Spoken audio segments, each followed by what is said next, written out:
Hello, everybody, and welcome here to another of our Kerfuffle Influencer series. And I'm absolutely delighted today to have David Pollock with me. How are you, David? Good morning. I'm fine, waiting for lockdown to finish, but all is good here. You're looking exceptional. You're one of those people, David, that has never, ever actually changed over the years. You've always just looked your effervescent self. As I add on pounds and pounds and chins, you just remain consistent. You're an absolute charmer, Simon, and you're not even trying to sell me anything today. I know, I've done that over the years. No, that's how I butter people up, and then I get straight into the Paxman questions. Yeah, David, you were well known as one of the very best agents.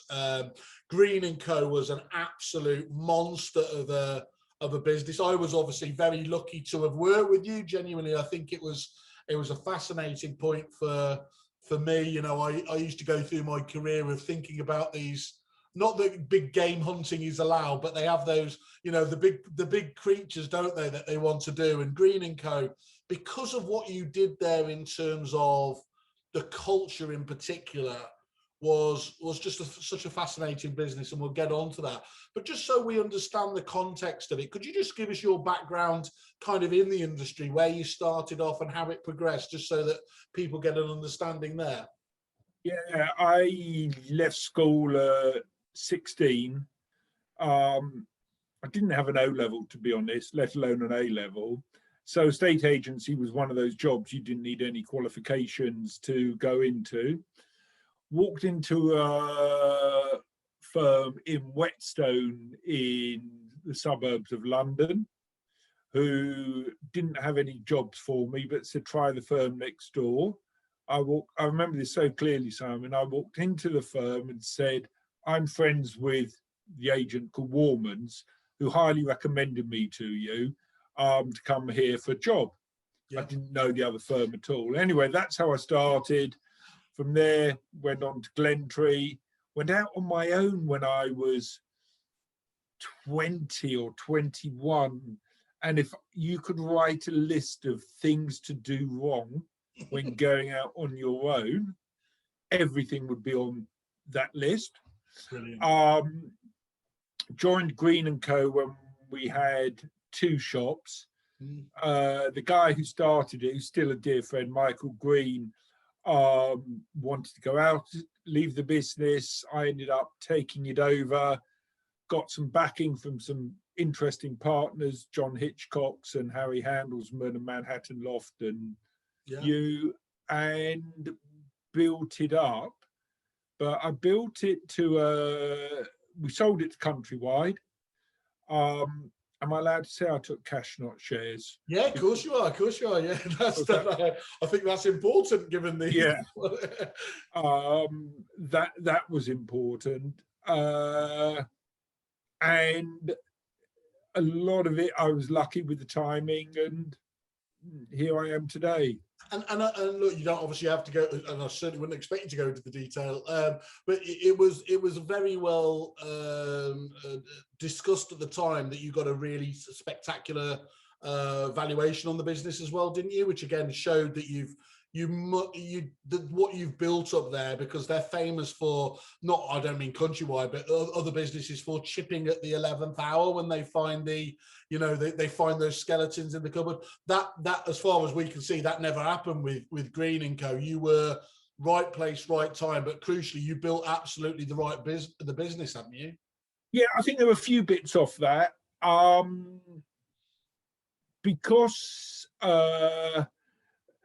the decision to sell was actually quite relevant, and whether it's relevant to any of your members, was when a mate of mine I was thinking about it, and a mate of mine said, you know what, you could double the size of the business, but at the moment the tax rates are really good. Yeah. You know, there was, still is, entrepreneurs relief, there's relatively low tax, and the market is strong. You can build it up and be twice the size and put another 5 or 10 years into it and find the tax rates change. Yeah, and not the markets as well. Yeah, or the market's not that strong, and there's no benefit to it. And when I spoke with Countrywide, who behaved impeccably throughout, I knew I didn't want to stay when I sold. I wanted to go there and there, and they were good enough to let me. But on the subject of chipping, they didn't chip at all. But when I said I want to leave straight away, they said, okay, fine. And I was thinking, would it be nice to say, can't you stay at least a week? No, we want you, David. Stay. Yeah, we'll talk about my time at Repeat later, but that was very similar. Okay, and that's really interesting. So how long what advice would you give to other people in terms of how soon they should start thinking about their exit? You know, I think there's a lot of people that you know, don't have any kind of long-term vision, do they, in terms of, and that's absolutely fine, because of course, you know, you're looking to the here and now and everything else there. Did you kind of have just a feeling that it was getting to that sort of point, or were you always ready for the right offer if it came in? No, I wasn't ready for the right offer, but we got to a stage where we had 8 or 9 shops, whatever it was, and I'd always set myself a target of what I wanted the profits to be of the business. And I didn't really understand things like EBITDA and everything. And then one day I'm sitting with the accountants and they told me what my EBITDA is, which was in excess of what my figure was, because I'd always looked at net profits, you know, after dividends, after everything. And actually, when you add the stuff back in, it was quite different. So I always had a target in mind. I felt two things of what you said, which is really interesting. Number one is I felt that I didn't have the skills as a number cruncher to be running a business with 300 staff instead of the 150 we had, with 30 shops instead of the 9 or 10, whatever it was, we ended up with. That took a different skill set to my skill set. So that would have meant either bringing in let's call him a professional MD, you know, somebody with an accounting background to make us very grown up and very mature. But I knew that I would keep undermining them. You'd keep poking your nose in, you mean, into I said I didn't do it. But on the people who are thinking about selling, the most interesting thing that I found about selling the business, and I can't express this passionately enough, is the journey is more fun than arriving. And I think it took me 5 years to get over the sale. Really? Yeah, I think because are we talking about stuff genuinely feeling like loss, or is that overplaying it, or is that how it felt to you? It felt like that to me, because not so much of the business, but if you look at a estate agency, there is always a deal to do. So if I came into the office and it was a quiet day, I could drive myself off to the Maida Vale shop, have a chat with the negotiators there, which I like to do. Or what's your biggest problem today? Oh, I can't get Mrs. Smith in for a second viewing on this. So have you spoken and tried this, and this? And then they'd phone you up later. Yeah, that worked really good. So you get a little bit of a buzz. Problem solving. And so that the buzz, which maybe you've got 2, 3, 4, 5, 10 times a day, I don't even know what it is now gone. So the relevance of what I wanted to say is that anyone who is thinking of selling, I would suggest to you that you need to be making your plan for what you do next. And selling your business is not necessarily the be all and the end all of the goal. There is really strong argument for keeping the business, enjoying the business, hopefully living reasonably well out of the business, Yeah. And having the satisfaction. But don't kid yourself that if someone comes along and offers you a sum which you always thought you'd never achieve, Yeah. that you're there, you've scored, you've won the Champions League, because you need more challenges. Yeah. I think that sounds a bit somber, doesn't it? Yeah, no, I think it's absolutely what I'm fascinated about there, talking about you, is that realization of, you know, actually we could go on and double the size of our business, but actually, you know, will we be much more profitable? Will we actually be happier? Because, you know, having conversations with a lot of, you know, sort of mid-sized agents that I know, obviously, who are both friends and colleagues and clients, talk about, you know, their 20 office agencies, and all they do is look at and admire some really tight, smaller businesses, you know, and think, I just wish we could be kind of, you know, like that, where we can literally, I know everybody really well within the business. I don't have to look at huge management information reports to spot trends, because I'm living and breathing the business on a daily basis. And I think that's just becoming bigger and bigger shouldn't be the end goal, should it? No, I think it depends. Really, you need to be self-aware of what will make you happy. Yeah. I think I was reading something in philosophy or something at some stage about everyone has this urge for just a little bit more. Yeah. You know, if I could just do one more deal, if I could just move from a 3-bedroom house to a 4-bedroom house, I'd be happy. If I could just upgrade from this bicycle to this one for £500, and that doesn't go away. No. So I think you've got to look at where the balance is and what makes you happy. And what will make you happy isn't necessarily the same thing at all as what will make someone else happy. Yeah.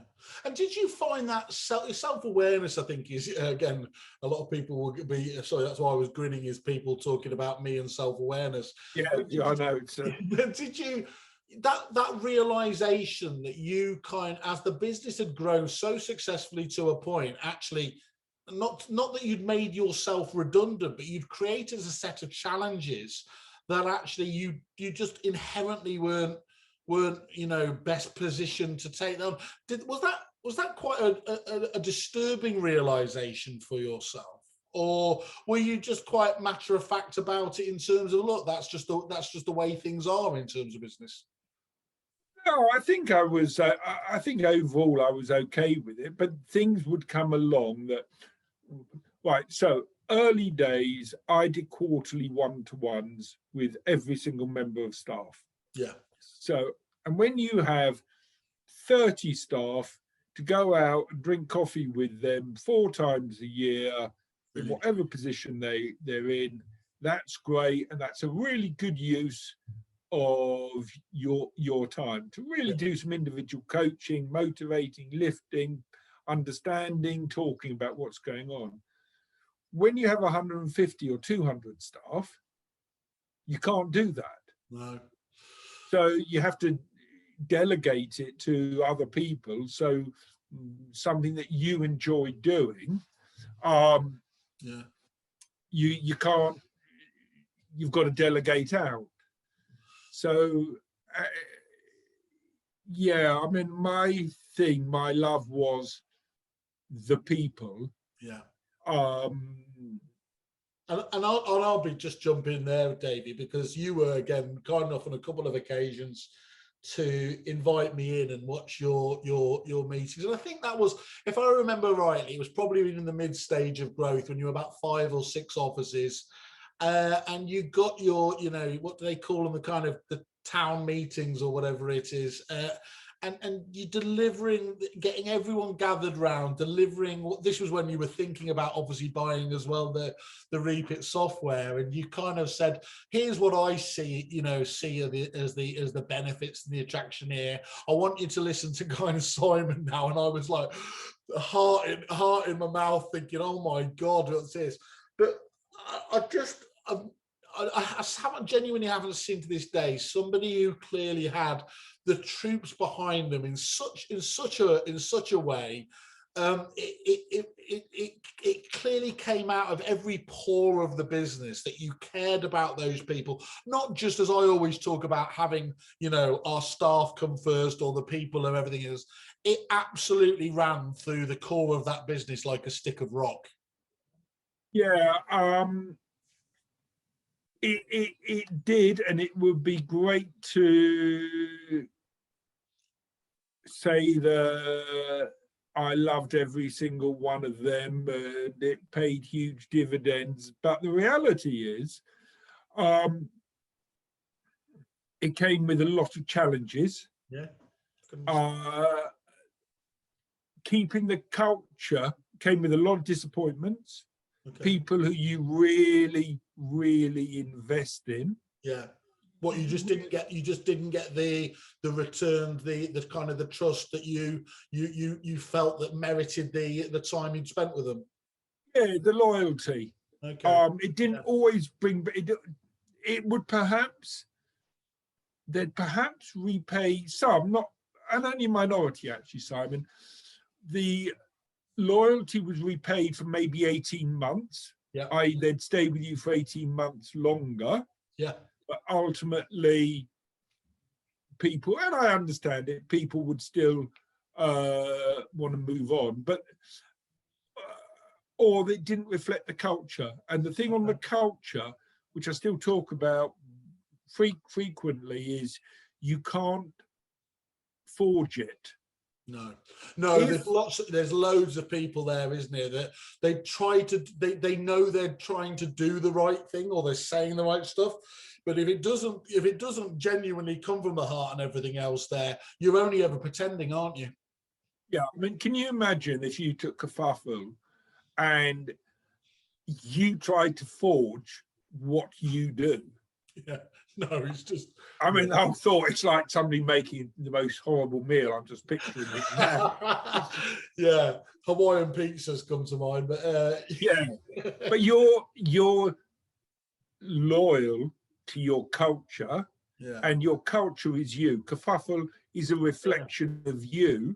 For good or bad, yeah. Yeah, for good or bad. Yeah. And let's just say you'd gone into the most straight-laced kind of aspect of the business you could have possibly have done. Yeah. Your culture would have failed. I think it's an absolute, and I think the thing is, and the advantage here is that actually people want that honesty these days, don't they? They want to be able to choose. Look, do you have to like every business that you do business with or partner with? No, you don't. But more than ever, people are making those choices that they do. If they possibly can do, they'll choose a business that they identify and empathize with. Yeah, and I think in reverse, if your culture is a reflection of you, and let's just say that it's warm and cuddly, and you go out and you employ a negotiator who is the personification of a 1980s lying, cheating, just money orientated. I just want to do the deal. I want to do the deal. I want to do the deal, which is fine in lots of businesses. But do they fit into your culture? And I think the culture is still, I think in a state agency today, there's two things I observe: that people still try to cheat on culture. Yeah. And the amount of time people spend going down dead ends still amazes me. Yeah. And give us a sort of exaggerate on that point. Where do you see people kind of going down rabbit holes? Well, let's just say right. I come round, I'm an estate agent. I come round, I value your house. Yeah. And you say to me, great, I'll come back to you. And I might phone you once every couple of weeks to try and get your instruction. The rest of that time, I'm going out leaflet dropping to see if I can get any more instructions. But actually, so I'm spending a mass of my time leaflet dropping, i.e. going for cold business, when I've got this guy, Simon Well, who's a warm business. So what about if I went around to see them again, physically go around and see them again and talk to them now they've had all the other valuations? I've got more chance of getting that business on because it's warm rather than the cold leaflet dropping. Or I've been working really hard on the sale of a property. I've spent hours and hours with the applicant and the purchaser. The sale falls through because there's a problem. What do? I go back to stage one again with somebody else rather than trying to finish off my line with finding the purchaser something else, or putting the vendor and the purchaser in a meeting. I'm just talking about how people spend their time. If you analysed it, people, Simon, you know it better than I do from your sort of repeat days of, going in, seeing going back and finishing a job is a quicker way than being a busy fool. Yeah, I think that bad busy thing really resonates for me, isn't it? And if the pandemic has done anything, it is convincing people that rushing around left, right, and centre and doing physical meetings does not necessarily mean that those are the most efficient things you could be doing. And you could finish the end of the day, couldn't you, thinking, I'm bloody exhausted, I've done, I've had X, Y, Z, but actually, have you really delivered? And by the way, it works the other way, doesn't it? People now are filling their day with so many, much as we're having a great chat here, Zoom meetings and that, but unless you give yourself enough time to follow up, prepare, and action those meetings, again, it is still that definition, as you've highlighted there, of being bad busy, isn't it? Yeah, and you look at the chain of events that go from taking a property on to selling it or letting it, and you analyze each of those points, and it's like a ladder. You're going up, up, up, up, up, and just how you can do them each better rather than going back down again. So that kind of iterative improvement in terms of looking at the individual bits and just seeing how you can improve each individual area should be a key thing for any business, you think? I remember coming across Kaizen. Yeah, big fan of it. Continuous improvement. Yeah.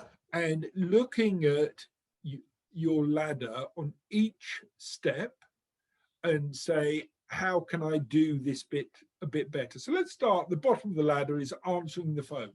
Yeah. How can we answer the phone better? Yeah. In order to get more from it? Well, what would more from it be? More from it would be either really good impression or ideally an appointment for getting them out to see something. Yeah. Right. So what do I need to do on that? And then we go to the appointment. Okay. What can I do to do that better? Well, I can maybe send them a text or phone call beforehand to confirm it. I can maybe bring them more details with. I can maybe make them appointments, see other things as well. I'll bring the keys with. So each of those steps, you look at how you can improve. Look, you and I both love football. Yeah. A little less so after last night's result with Madrid, but anyway. It's early yet. It's early. Early days. And you think you've got problems. I'm an Arsenal fan. So. But if you take football and you say, right, okay, I've got this team of reasonably good players. I'm going to look at lots of improvements of 5%. Yeah. I'm going to improve our fitness by 5%. I'm going to improve our passing by 5%. I'm going to improve our tactics only by 5%. Yeah. It's a minor improvement.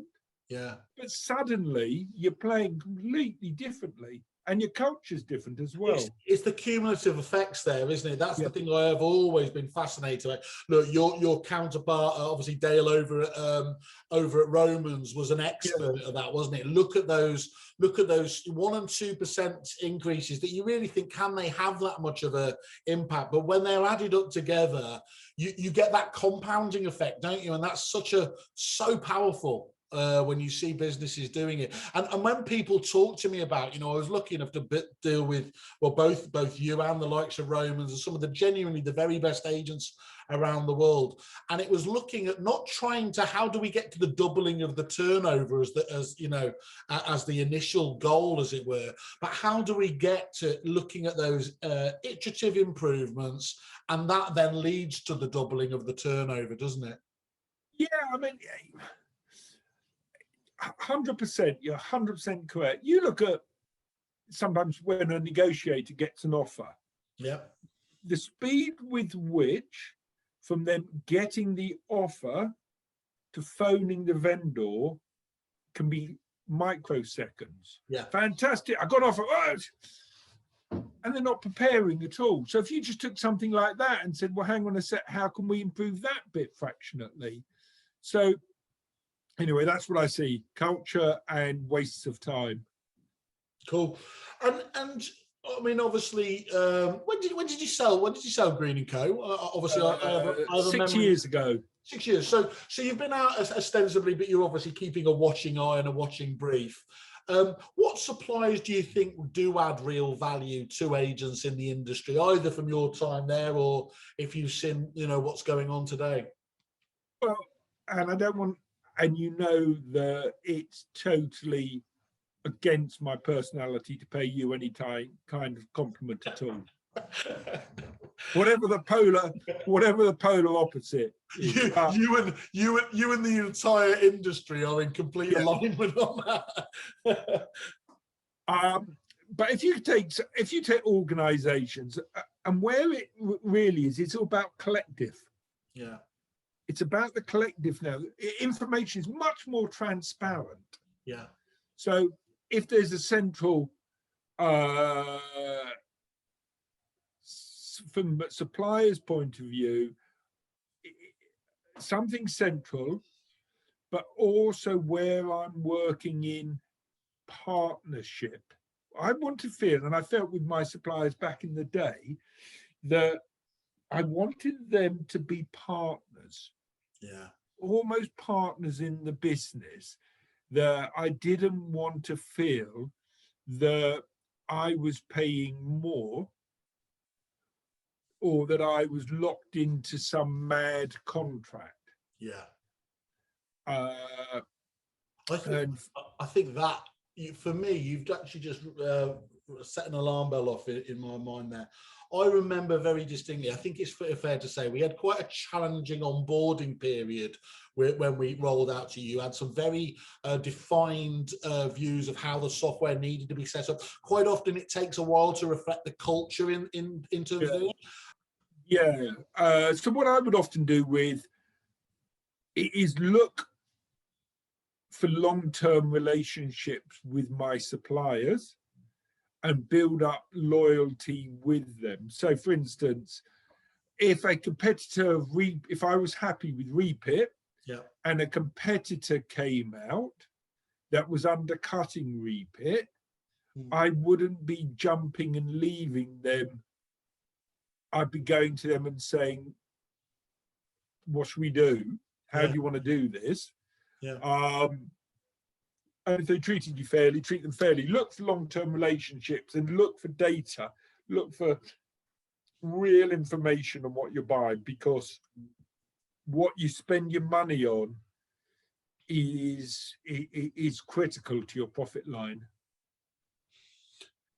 That chimes with what you were saying earlier, wasn't it? In terms of you, when you were talking about the disappointment you felt with some of the staff members who didn't show you that loyalty, you are repaying that loyalty back with those suppliers to practice what you preach, aren't you? Really, there.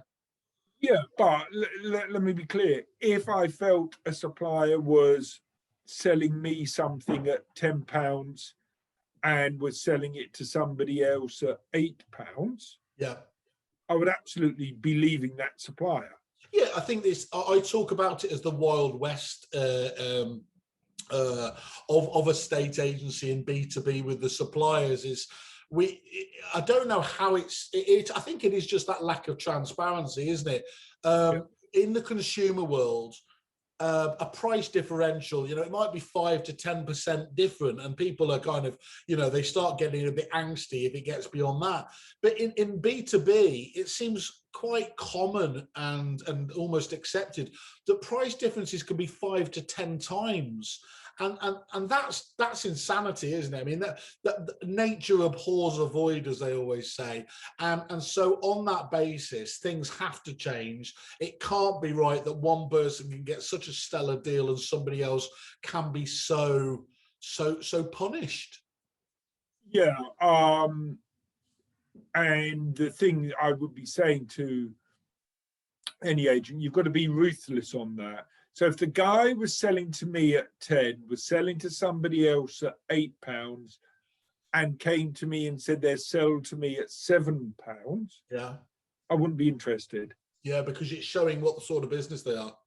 Yeah, so it is important to look. What I've been saying to anybody with their suppliers and with your business and everything else, it's about looking for long-term relationships, not the short-term gains. Yeah, because it makes a real difference, doesn't it, when those, and again, you talk about faking the culture. Loads of suppliers do talk about, oh, we only, we see people as our partners, and then they just do everything they can possibly do to just, make that just a complete fallacy, don't they? They don't deliver on that belief. That's why sort of groups like yours and groups like Peter Knight ones, and where there's a sharing of information, is so important. Yeah, and it strikes me that it seems it's only going to get that's only going to increase, isn't it, as people see the benefits of working closer together from that collaboration. And I think one of the things I always try to make the point is suppliers need to see the longer term picture on this as well. It is actually in their best interest to sort this out. What's the point of having loads of skeletons in the cupboard deals that are out there? They know that, the people who are paying the higher dollars anyway are going to be unsatisfied, the minute that they find out that this exists. And it creates, the problem is it creates a lack of, almost a lack of action, because if agents perceive quite rightly that actually there are these sugar-coated deals out there, quite often their only recourse is just to wait out the supplier to get that best deal. So suppliers are forever bemoaning the fact that oh God, that XYZ agent told me that they were going to definitely come on board, and they still haven't signed. Well, you've created the rod for your own back, haven't you?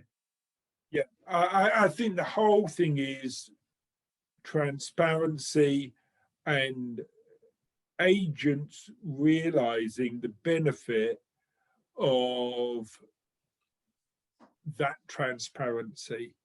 Of it. If you've got an estate agency in Manchester, it does you no harm to be talking to an agent of a similar sized business in Liverpool, and compare notes on the data of appointments and of suppliers and of offers and of exchanging good ideas and bad ideas.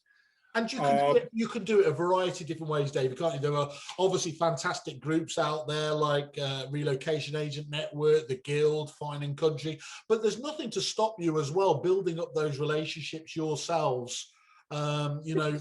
Just reaching out to companies, as long as you have that networking ethos, and so many agents obviously do have that. There's really no downside from it, is there? Conversations and networks always bring opportunities, don't they? Yeah, and it's just the opportunity for you to question everything. There doesn't have to be this Manchester-Liverpool friendship between two agents can purely be, it's not about recommendations, it's just how we do, what's your biggest problem? And they say, it will always be staff. Yeah. And they'll say, what's your biggest problem? Oh, it's staff. How did you do this? And you come away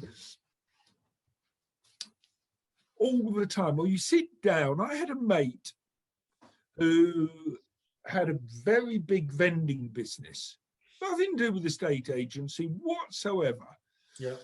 And we were mates, but businessy mates, not social mates. But we would still sit down together once a quarter, yeah, and talk about our businesses. And he'd tell me something that he was trying. I think, well, that's really good. I'm going to try that. And I'd tell him. And so there is a huge power, Simon, in talking to people. Yeah. It's and questioning and asking, what do you think? In fact, at the end, what do you think? There's 4 words, isn't it? If at the end of this chat that we've had, people take one thing away from it, I'd suggest it would be those 4 words. What do you think? Yeah. On everything they do, getting views and opinions of other people, it doesn't make, and including your staff, it doesn't make you a weak leader or a weak person because you're not seen to have the answer to everything. It makes you unbelievably secure. Yeah. You're self-aware, you've got enough confidence in yourself. Yeah. You know what you think, but you're interested in I love other that. people, other people's views. I think you're absolutely right. The poundness, that need to feel like you have to be dictatorial, that you need to have all the answers, is probably one of the most, can be one of the most damaging, because it can lead to some really silly decisions, can't it? Because by definition, you might be an agile business, but that might be taking you down a very destructive path. Yeah, 100%. I mean, Julian Richer Sounds. If anyone hasn't read his book, The Richer Way, read it. It's fantastic. About how you deal with staff and asking their views. And so let's just say, and if I'm going on too long, just no. But let's just say that because I'm a really clever MD of a business that employs 150 people, and I get 4 good ideas a year or week, whatever you want to do. And I now have a culture where I can get 100 out of the 150 people. They are also very capable of coming up with 4 good ideas a year. They can be really small things. Yeah. But that's that iterative improvements again, isn't it? Yeah, exactly. If those people are giving it on their speciality, on their niche, and they can improve that there, that's where the business benefits. So I've now gone from 4 good ideas to 604 good ideas a year. Yeah, brilliant. It's a no-brainer, isn't it, to use the most overused statement? But that apps, well, look, I think we're absolutely like-minded in terms of there. David, you mentioned before, Peter Knight, and I know he's a very close friend and peer, and you've worked well with him over the years. We have the same birthday. Yeah, well, there you go. That's going to cost me then on the day, isn't it? Well, great. Yeah. Just talk to me though about, well, you can talk about obviously Peter, but who are the people in the industry that you respect most, either in the past or past, present, or? I think the respect comes from where you are in your life at that time. It's a bit like asking somebody for their favorite book or books. So I remember reading How to Win Friends and Influence People by Dale Carnegie when I was starting out at 18 years of age. So it was hugely influential.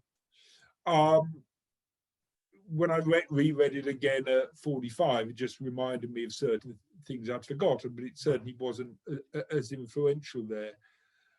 I think people who I've respected as I've gone along have been individual mentors.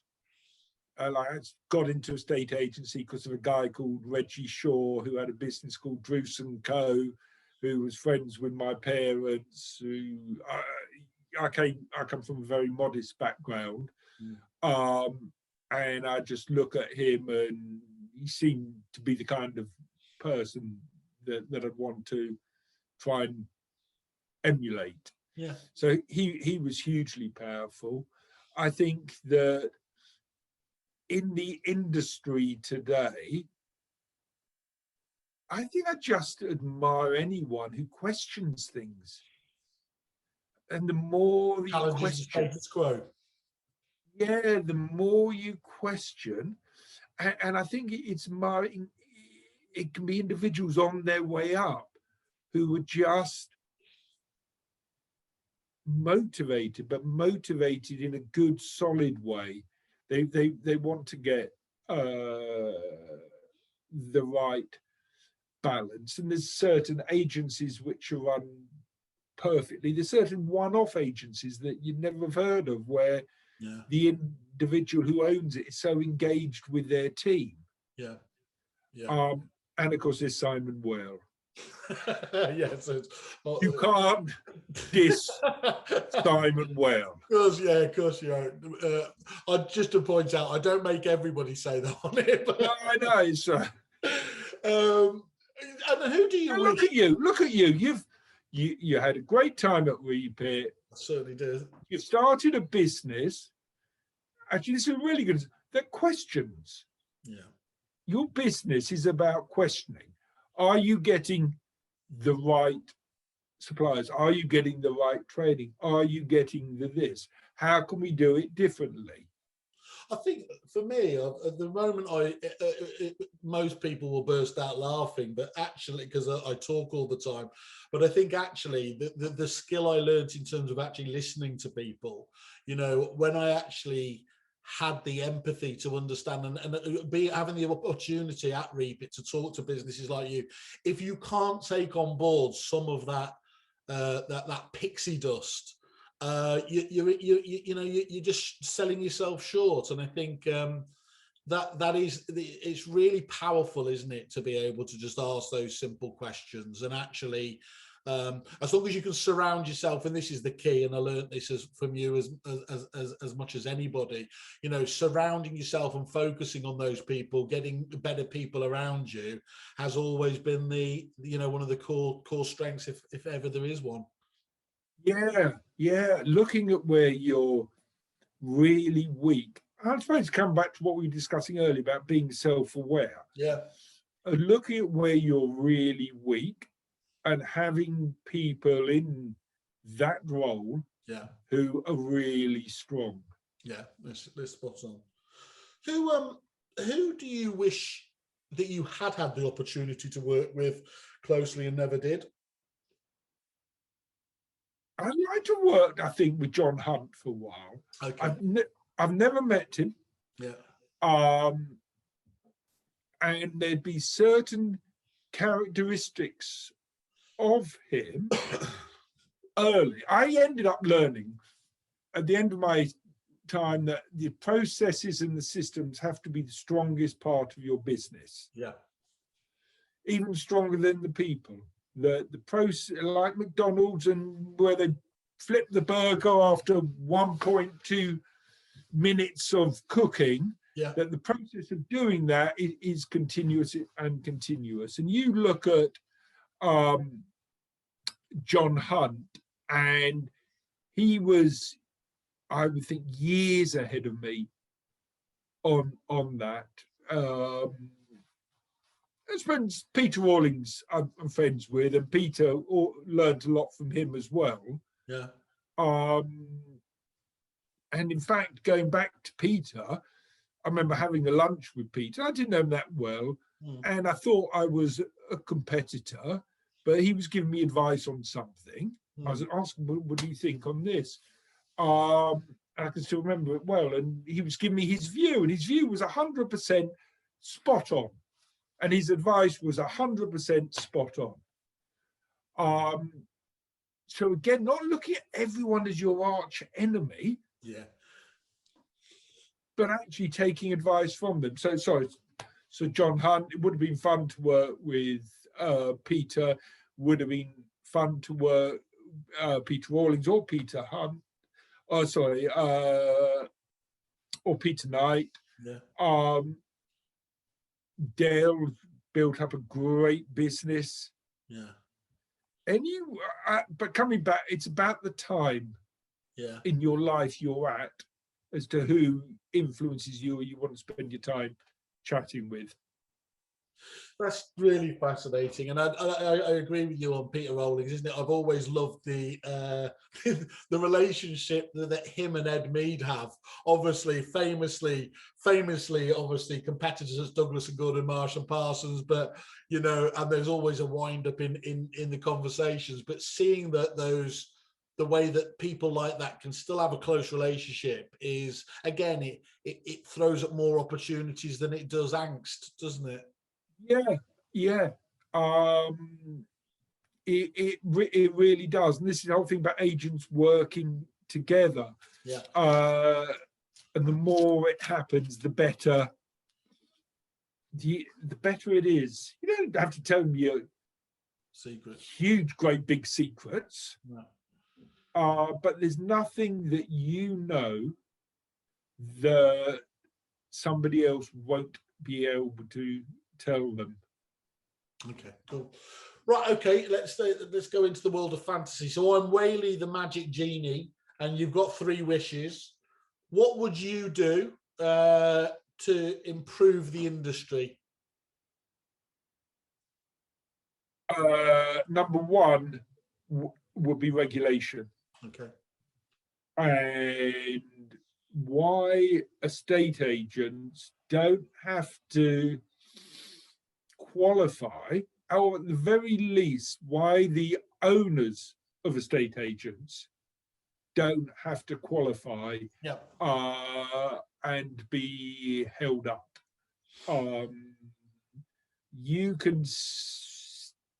If you're an absolute toe rag of a person,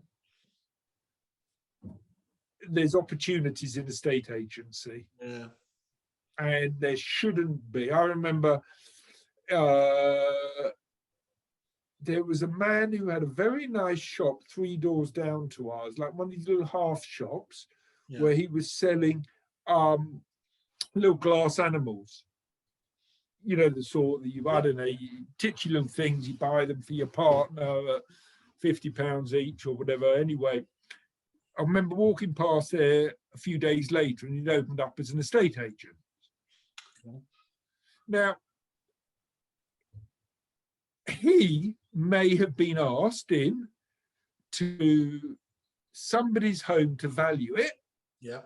And he might have been the most honest person that there is. So, but he might not just have a clue. And the person believes and trusts him. And it's just a roll of the dice, isn't it, as to which way they are. And it's their most expensive and valuable asset. Yeah.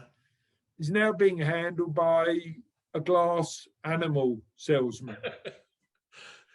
So if I could wave that wand, definitely I'd wave that.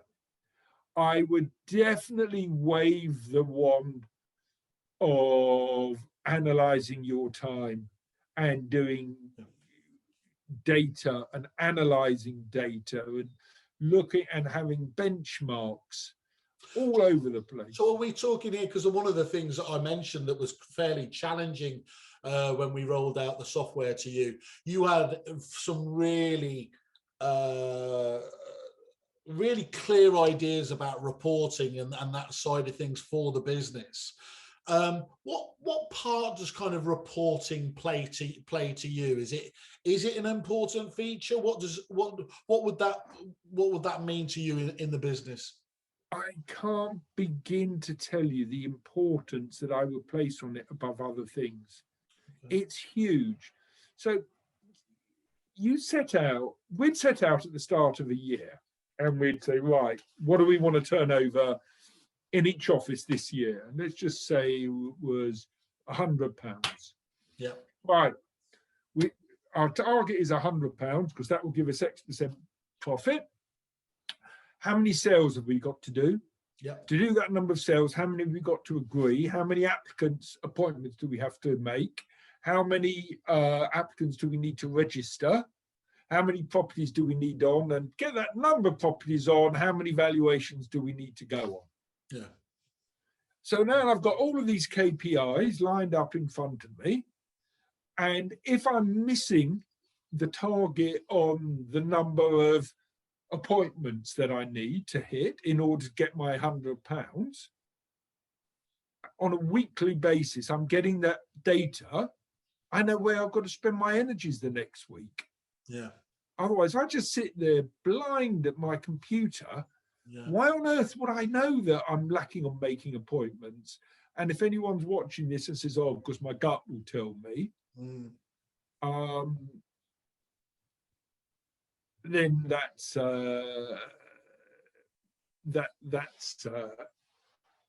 stupid of them. You get loads of false readings from your gut anyway, and I've got a hell of a gut, haven't you? I mean, and that can be very dangerous, can't it, to just believe that. I think gut feel is to reaffirm what you're seeing in terms of the data and the facts themselves. And the third wish, okay, I know what my third wish would be. So I read a great book called Getting to Yes, all about negotiation from the guys from Harvard. Yeah. And you can pay to go to Harvard to study on this course. It's a 3-day negotiation course, Simon. It's brilliant. Oh, wow. Every industry. And when I was there were like 500 people in the room. And I wanted to ask the guy who was talking a question at the end. I don't remember what the question was. And so this is my third wish of everyone's with me. Yeah. Rather than it was just me by myself, because it was such a key moment in my time.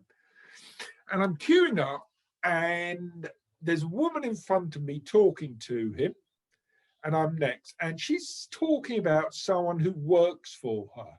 And she's saying, he won't listen. He always knows best. He also always has an answer for everything. He never wants to try anything new. And this Harvard professor turned around to her and said, okay, so he's reached his earning maximum then. And you think, yeah. Why, if you're not willing to listen and try something new, and ask, why on earth would you ever be any better?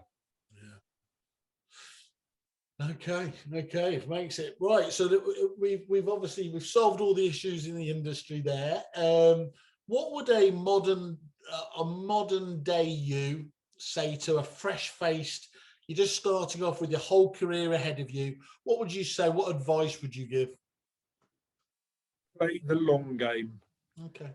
If I look at myself, if I came across a 17-year-old David Pollock today, I'd probably want to smack him in the mouth.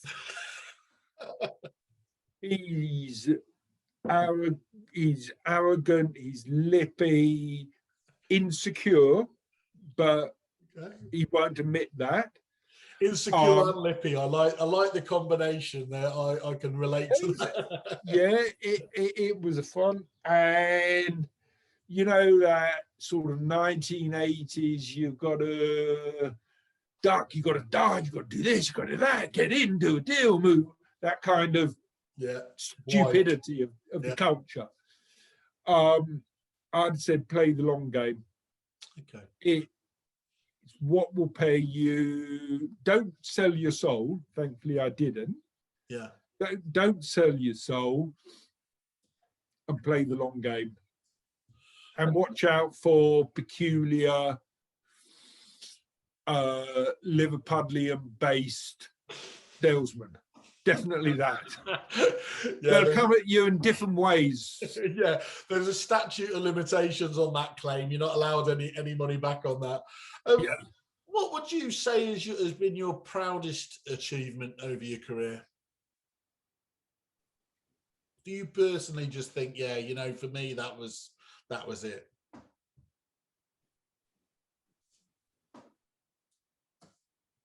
I think I've always struggled with something like that, because I always just want to try and do better.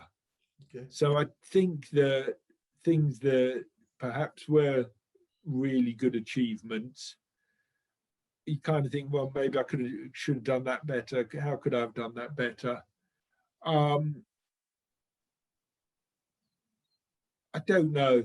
Is that really bad that I can't come up with one? I don't think it is. No, I think it's. I don't think that has to be, does there? Because the other thing is you've obviously had a lot of success. So you know, it would be quite depressing if there was only ever one thing you could put your hat on, isn't there? So I don't think there's anything wrong with that. And as I said, I think understanding and the self-awareness is a great grounding agent, isn't it? Yeah, yeah. And as I said early on in this, the journey is better than arriving. Don't get me wrong, I'm not an estate agent today. Yeah. I'm glad of the decisions that I took and where and I've been fortunate and lucky. But the journey with the people, with the fun, I mean, some of the things that we did that you just couldn't do today. Because I used to hide. Okay, so I used to hide under the desks of certain negotiators. So they'd come in and they'd sit down at their chair and I'd grab their leg. Yeah, you've got a full lawsuit these days, haven't you? Yeah. Putting people's keys in the freezer. That was another. Brilliant. It's not quite the code red from A Few Good Men, is it? But it's somewhere it's somewhere like that. Focus their minds. I'll tell you one thing I wanted to pick up on you is I am right in thinking I didn't. Half my life is spent distinguishing whether I've imagined something or it actually happened. You did actually hire James Corden, didn't you, to come in? Yeah. You can still see it on YouTube. Oh, I'll post that up then after the end of it. So talk us through how did that happen? Well, we had weekly office meetings, and James Corden's producer was a friend of mine called Ben Winston. Okay. Now producing his show in America. And Ben and I were involved in a football tournament together. And James Corden for a charitable donation, nothing for him personally. So it's good as absolutely lovely. Came in and took over the office meeting in his Smithy character. Yeah, it's great. Which, if you look up Smithy Visits Green and Co, it was still there, and that was fun. It was great. I just, first of all, have the get up and go, and then, but as anything, just the confidence to be able to do that, knowing he could say absolutely anything, is quite liberating. Yeah, it's but also that kind of stuff was great for culture. Yeah, it's a fantastic. And just to come back on the culture, you actually, it wasn't just you talking the talk, was it? And I always, one of the things I've always struggled, if I'm honest, you do talk about process a lot, and I don't know whether this has to be separate from it, but and then there's culture, which is often felt of as quite a sort of intangible thing almost. But you actually almost proceduralized that culture piece with something called the Green Way, didn't you? And you actually detailed how your what that meaning of culture meant to the business itself. Do you want to just talk us through that? What that was about? Okay, so I think firstly the green way was the Bible.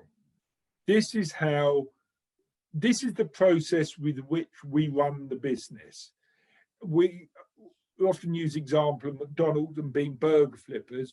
We flip this burger after 2.3 seconds. Yeah. I.e., you go out and you do an appointment, and the process afterwards is this, this, and this, in order to make sure that the customer gets the right journey and you get the biggest chance of doing the deal. And so it's important. So that is what when I talk about the process. Included in that process is things like we took on a charity of the year. Yeah. We would do this, this, and this at this, and this times for the charity. Yeah. We would, culturally wise, have staff suggestion meetings the first Monday of each month, whatever it was, which would entail this, this, and this. So you're doing everything you can to bring into play the culture as much as anything else. So staff suggestion meetings could include things for culture. Yeah, and you know what you said before about the suppliers being partners. Oh, they and I have got it. I should have grabbed it. Absolutely. No, it's fantastic. You, for example, you listed in there your key partners with the business, didn't you? So we were lucky enough that Repeat is our CRM system and XYZ. And but what I love is, and it must have been a result of as you grew the business, you could hand that, and I'm assuming you did do this. I've never actually spoken to you about it, but you could hand that green way to somebody, and as you said, that literally was the Bible. There was no gap in terms of expectation, or, well, I don't know what is expected of me. It was laid, I was going to say in black and white, but green would be much clearer, wouldn't it? Yeah, it was. It literally had everything in, including what our expectations are. Yeah, and that's just as important, isn't it? So this is what we're providing with you. This is what the tools. This is our beliefs. But what we will need from you, so that there is again no expectation gap. Yeah, and I think that's really important, the expectation gap, Simon, where people don't know. I always think starting a new job was like changing schools halfway through. Yeah. So you're now 14 years of age, you're joining this new school, you don't know who the nice teachers are, the nasty teachers are, you don't know which classes you'll enjoy, which you won't, who's the people you make good friends with, who's the people who are a bit horrible and you should avoid, where do you go for lunch, how do you get around here, do you have to attend PE or whatever else. And starting new jobs like that. So people need to be able to have a buddy and somebody who can help them. Yeah. But also to know if you're doing well. Yeah. How do you know if you're doing well if you don't know what doing well actually is? Yeah. And the problem that can lead to, isn't it, is that people just keep their heads down because they're not really sure. And in this as a business, you don't really want to be keeping your head down, do you? Given it is a people business largely still through and through. Yeah, very, very much so. And also, if you know what the expectation is, say on the number of appointments to make a week, yeah, you know if you've had a good week or not. Yeah. But it's not make lots of appointments, it's make 10, make 20, make 50, whatever the number is. People need to know. They do. And actually, can we just loop that round, and I'll come to, because I've loved chatting to you, as I always do. I could go on for hours, but I'm not sure that would be fair on everyone else. Take it back to that reporting point. How important do you think it is to be able to have benchmarking with reporting? So, because you knew you were a fantastic agent, weren't you, anyway? But did you ever struggle for that kind of element? What does good look like? What should be expected? Yeah, for quite a long time, Again, read. I love to read. And a guy called Tom Hopkins, American realtor, I'm going back years and years, talked about analyzing your time and your measurements and your data. And he's 100% right. You need to know what good actually is. It's a bit like if someone works for you and says, I'm going to review your pay regularly, Simon. Yeah, great. Now, in your mind, that's every 3 months you're getting a pay rise or it's being reviewed. In my mind, it's once every 5 years. And so we're now, the two of us are now like that. Yeah. And we're going to crash into each other, because after 6 months, when I haven't come back to you, you're going to think how horrible I am, full of bull, and I'm going to think how pushy and unreasonable you are coming so early. So you need to be very clear with your teams as to specific numbers. And that must be only ever multiplied as well the bigger your organization gets, because you know, as that distance does increase, you can lose that clarity, can't you? So you need processes, systems, and you need numbers. You need the data. And I know there's stuff going on bringing out more data, and any agent who doesn't analyze their data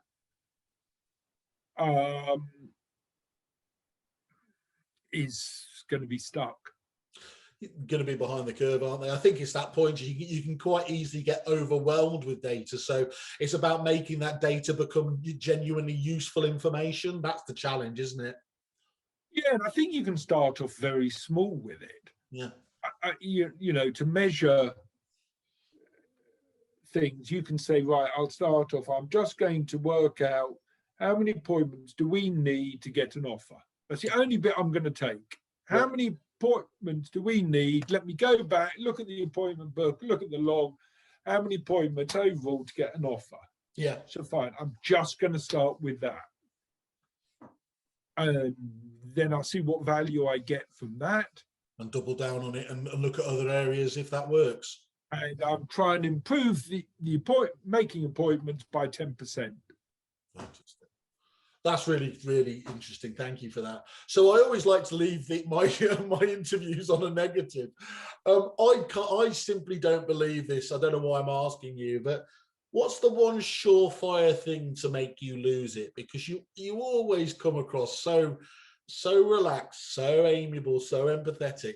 Is there an incredible Hulk raging inside you over certain things? What makes you see red or green? I think you're right. It is very, very infrequently that I'd lose my temper. I think it would have been a series of, you've threatened me. I don't mean physically threatened me, but if you said to me, David, you've got 2 days to accept this, otherwise I'm going to sell it elsewhere. Bad example. Right, you don't pay me another £1,000 a year, I'm going to leave and go elsewhere. And you've got 20 minutes to tell me if you want me to stay or not, David. That kind of threat, I do the opposite. And that's bad for me, not good for me.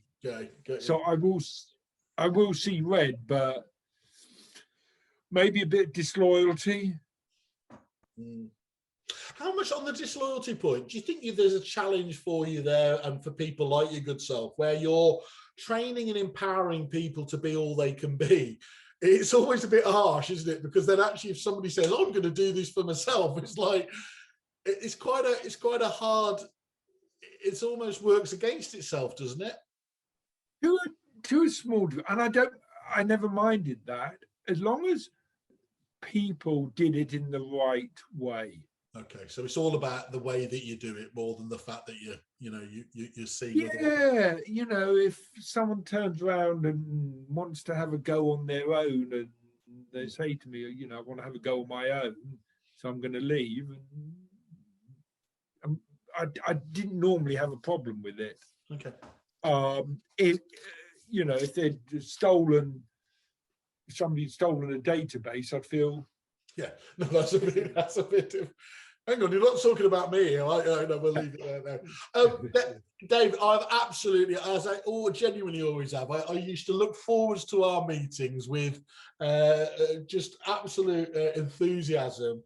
You're one of the people that's affected my career, and I've been lucky enough to, as I said, tick you off as on the list. Thank you so much for taking your time today to talk about it. It's absolutely fascinating to hear it. I was going to say they don't make people like your good self anymore, but I think one of the nice things is you identified it, isn't it? This is an industry that does turn out characters, and you are, you are one of the best. Genuinely, I'd love to just say that anyway. It's a pleasure. It's a pleasure. Cool. Okay, David, thank you very much once more. All right, Simon, thank you. Cheers. See ya.